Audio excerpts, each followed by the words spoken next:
All right, good morning.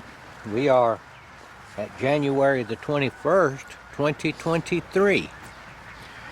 And we're starting out right here looking at something that is considered by most people to be beautiful. This is the camellia bush that's giving us beauty. This one is opening up here. So look, I think these got bit a little bit by the freeze. I see this one here is kind of flattened out over here, you know. This one here had a little trouble over here getting the job done, but I mean, this thing went through a 15-degree night, probably close to wind chill and all considered, close to down to 0 degrees. So I think it's doing an amazing job. All right, now I'm going to get over here and shoot olive oil. I have upgraded to a new target here. Got off my wallet a little bit and got a hold of a pie plate. I don't know if we bought that or if that came with some food in it. I don't know, but we're going to see here if the first shot, if I can really concentrate this morning and make this work. I'm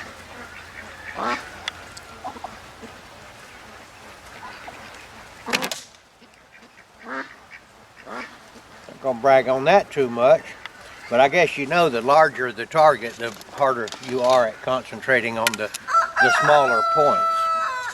So I hit it, but I was probably concentrating on the 10-inch pie plate rather than the very middle of it. But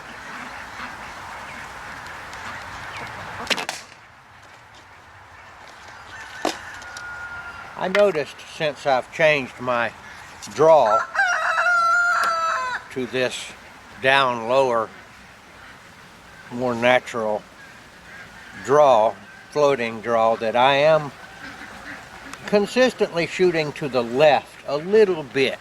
Well, I think that will straighten out in time as my eyes and my brain and this calculation machine here, this living computer, begins to get used to this. Did it again, but I'm not going to worry about that.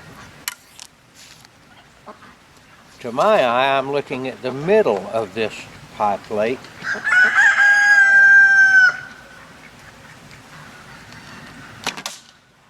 going to show you this right here.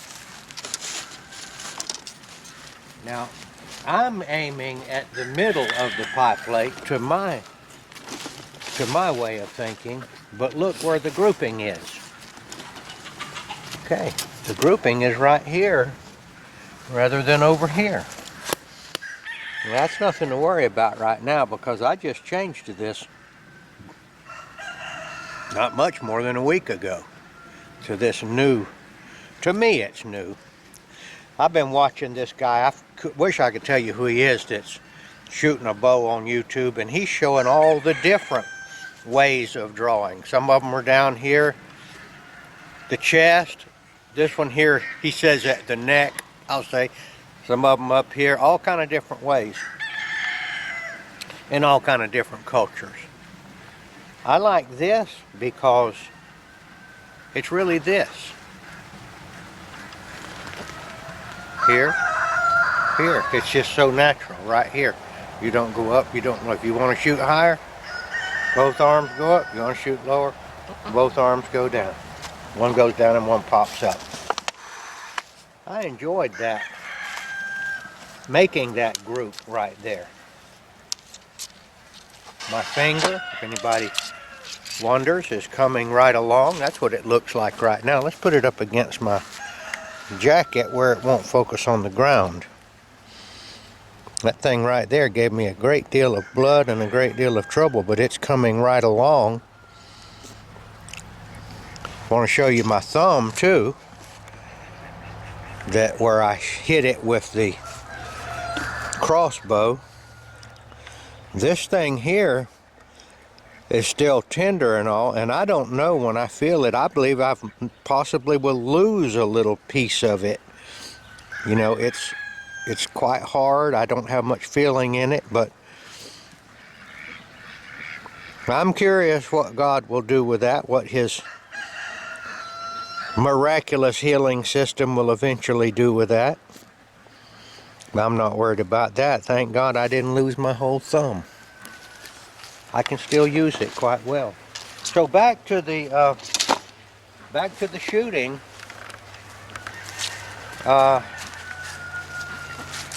I've in a kind of quit paying a lot of attention to the news. I'm paying attention. We're definitely keeping up with what's going on, but we can't really figure out what's going on. There's a lot of disinformation out there.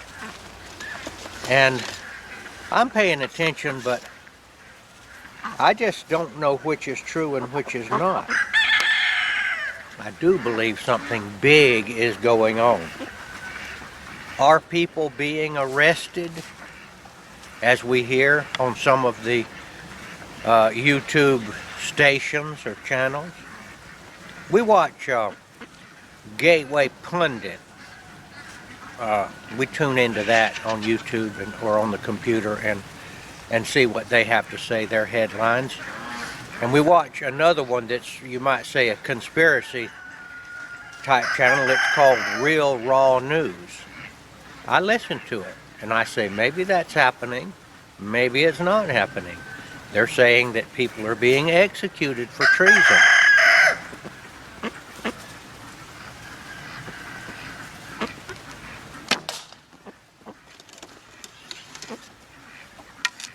I'm watching and I'm listening, but I'm withholding judgment on what's going on because I just can't tell. That's the thing about lies.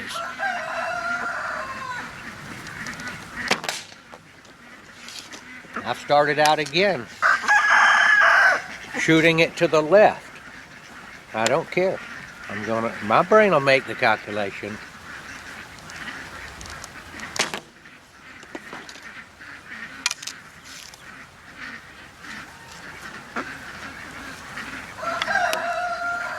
What I want to talk about today is, why do we think that we know certain things? I'm talking of the whole human race. Collectively, why do we think we know things?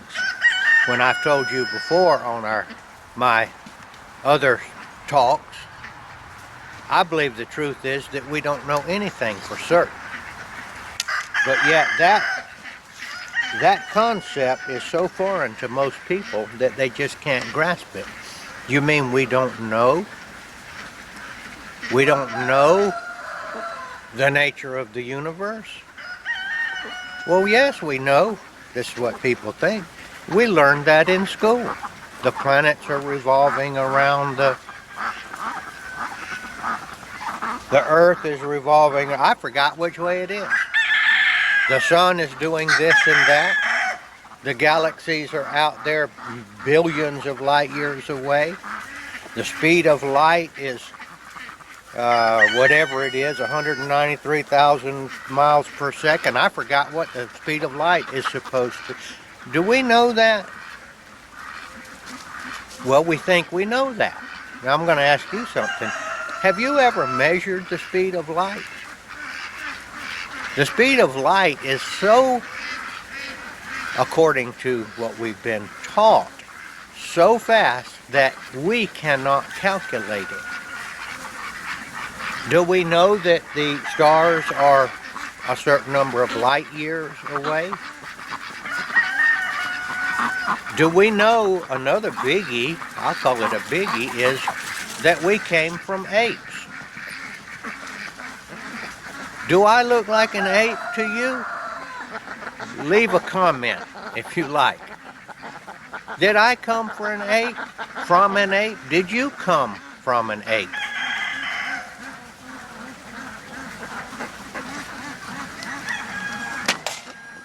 We were told that. And that to answer my question, I apologize for wiping my nose all the time on my videos, but my nose is damp, you know, I'm trying to keep, but that's one of my habits. And I guess everybody has their little ticks, you know, but it could be worse. I can sniffle.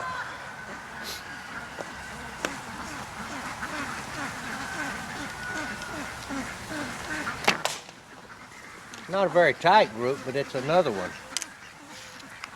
We're told that scientists have all the answers. They got it all figured out. But they even admitted in the education that we got that they didn't used to think these things, that they had almost opposite views of that. Man didn't come from apes. They didn't know what the speed of light is. Now they say they do know what the speed of light is. And they can tell you that so-and-so figured it out in so-and-so of a way. I personally don't know that math myself. I can't calculate it. It's so fast.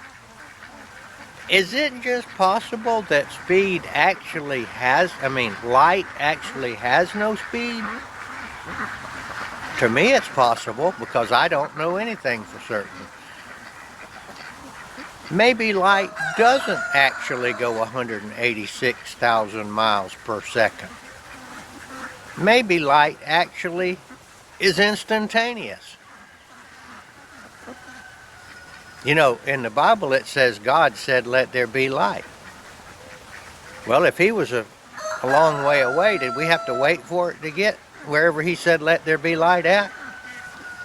As far as we're concerned, when you turn a flashlight on, it's instantaneous. I'm not telling you light does or doesn't have any speed. I'm just telling you I can't tell whether it does or not. It looks like it's instantaneous to me.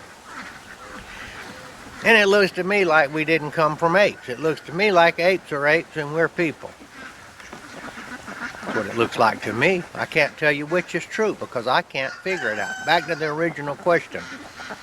Why do we have these beliefs? They're not beliefs. We say we know this and we know that. The reason is because when we were born, we had no knowledge at all. And then we started to be taught. And then we were sent to school. And schools had a hierarchy. Your kindergarten teacher knew a certain amount of things that you were taught. Your first grade teacher, and some of these things were good things. They taught us how to read. These things are real. But then as we began to get a higher education, they began to know things that we had to accept as true because they said they were true. But there was always another level above that. Say like your high school math teacher. Well, there was always then your college math teacher, which would probably supposedly know more, and then there's your graduate math teachers that even knew more, and then there was all the way up to a weird-looking guy named Einstein that knew more than all the rest of them. Or Stephen Hawking, the guy that had whatever he had, that he was crippled all the time and you couldn't understand his speech, and he understood more than any of us. And he said that the reason that after he figured out all this math that nobody else, including all the other mathematicians, couldn't understand, and you couldn't even understand his speech, he figured out that there was no God because of his mathematics. Well, so we believe that because we were taught that. But what I want to tell you is we have free will. I'm going to give you permission to go all the way back to when you were being potty trained and make up your own mind what you believe. Not what you know, but what you believe. We don't know whether Stephen Hawking figured this thing out or not. None of us can understand it. He was held up as this great man that understood. I think there's a... Did they ever say Stephen Hawking died yet? Well, you know, he was alive for a long time after he was supposed to die. I believe a good argument could be made that he had died a long time ago, and the deep state was not through with him yet. They had some more stuff they wanted to say that he had figured out, and people were buying it so much that I believe they got actors to play him. I believe I caught them doing that. That Stephen Hawking died way on back in the 70s or 80s or something, and they just were getting too much out of that, too much mileage out of this guy, this crippled guy that nobody could understand talk, with his glasses on sideways and sitting in a wheelchair all crippled up and making garbling noises that they said he could look at the computer screen with his eyes and tap it and tell you what he was meaning. I believe they got an actor after he died to play him. Well, that's not a very hard role. They could make somebody up and slap him in a wheelchair, and all he had to do was to, contort his mouth up and dribble a little bit. I believe Stephen Hawking wasn't even Stephen Hawking. That's me. I don't know. Do any of you guys agree with that or not? And I can't remember now whether he has supposedly died or not yet. He may still be out there somewhere. I had no idea I was going down the Stephen Hawking rabbit hole. But I chased him and his wheelchair right down into that rabbit hole right there. Tell you what I think. I don't know it. I just think it. We are allowed to take everything that we supposedly have been taught, or we've been taught, that they know, that they is all those above us that know so much more than we do. We don't have to swallow that hook, line, and sinker. I think they've snatched a hook in our mouth and they're dragging us around and telling us this is true and that's true for their nefarious purposes. They want to control us. What do we really know? Well, my theory is, which I got from Socrates, and I have found out recently watching YouTube, there were other great philosophers that, and even nowadays people are coming, hey, we don't really know anything for sure. We're not sure. What are we? We can, I'm pretty sure that we don't know what's going on, that we are unable to know the absolute truth, that is, know something.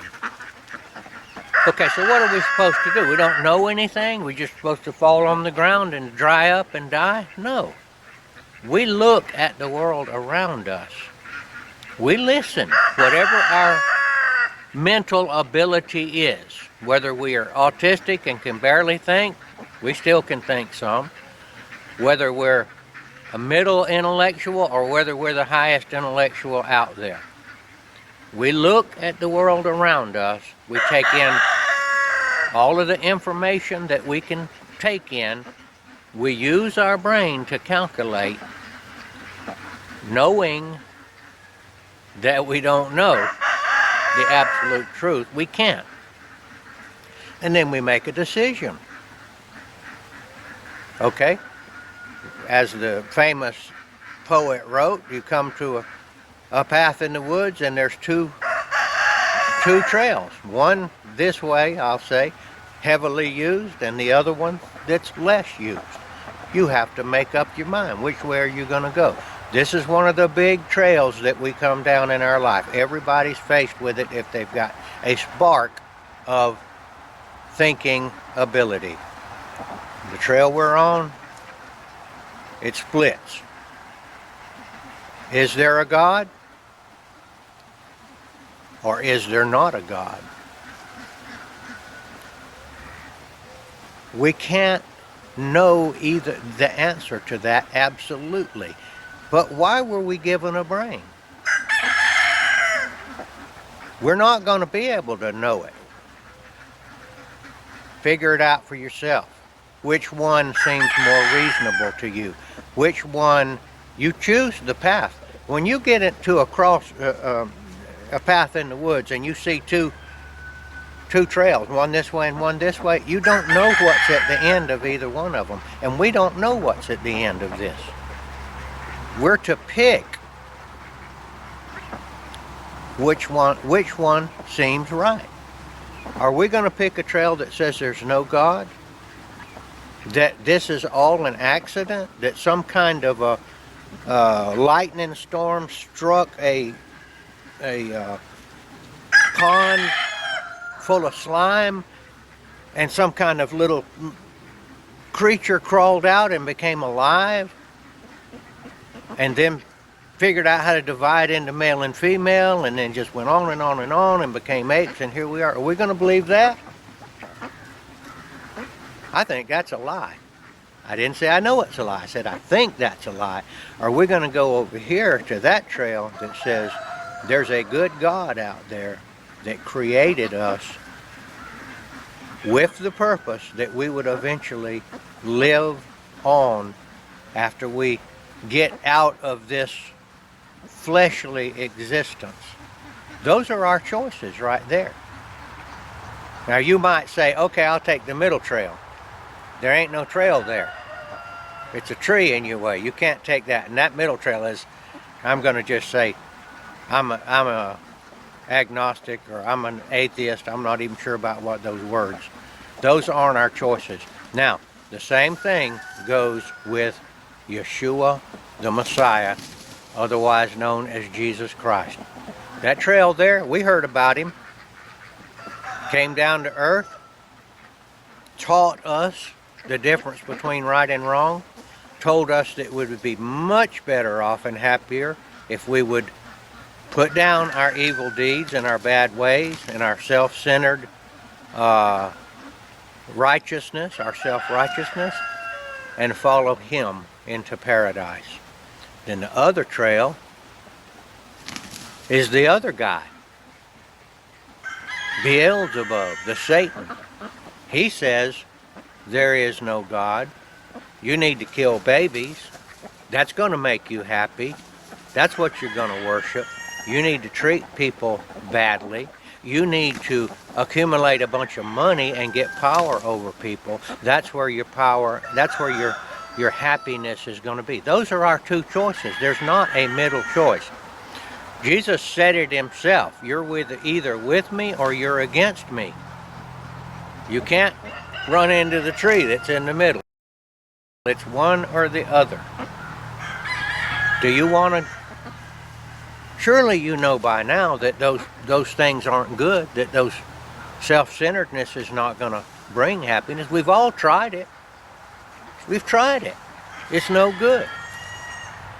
Okay, so we've been going down that trail. Turn around and come back and get back on the right trail. You're not going to get there perfectly. That trail's not perfect either.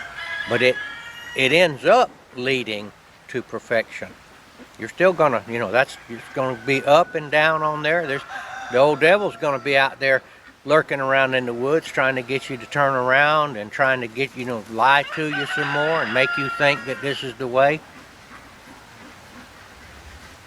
Well, that's what came out of my mouth this morning. I'm giving you permission to change course. I can tell you from a person that has gone down that road, the bad road, and I went down there and it was not a fun place to be. And through the grace of God, Yeshua Jesus came into my mind through nothing I did, nothing I deserved, and pointed out to me that he had a better road for us to go down. You can still have fun down that road in this life. You don't have to quit eating. You don't have to dig a hole and get in it. You don't have to be poor. You can still do stuff. You can, whatever makes you happy, you can shoot your bow I know a lot of people don't. I get a lot of enjoyment out of this. You can still have a girlfriend and a wife down there. Yeah, you can have that. You can have a family. You just can't go down there and destroy people for your own selfish means. Get it, turn around in that road, come back. You can't cross over, by the way. You got to, you're gonna suffer some for doing that. That's your beginning to get perfection. Come on back, get back to the crossroads, and go on, start down the right road. Take that. Oh, another thing that devil does when you go down that road, he starts piling stuff on your back. Imagine a big backpack. Let's imagine that you're wearing a backpack when you come to that cross. When you take that bad road, he's going to start piling rocks in that backpack. Go down a little more, you're going to pile some more rocks in that backpack. And it's not going to be long before you're going to be just bent over and stooping down with regrets, mistakes, non-peace of mind. You're not going to be happy. You're going to lose your friends. The only friends you're going to have is people like yourself that are miserable, unhappy people. Come on back. Yeshua will then take that rock out. And he's infinitely powerful. He takes those regrets, he takes them off. You go a little further, he takes another one off. And before you know it, you're going to be going down that road like this. Okay. That's the way it came out today. I've been down there. I'm talking to the people that are down there. Come on back. He's calling you. Come on back. He said, my burden is light. He's going to take that backpack off of your back, and then you're going to go down that road. And in due time, you're going to get more and more peace. Your life is going to get less complicated, and you're going to begin to understand what God put you on earth for. He put us here for a reason. Every one of us has a reason for being here. All right, that's my thing that came out of my mouth this morning. This is Gardner Israel. I'd like to hear from you. Signing off.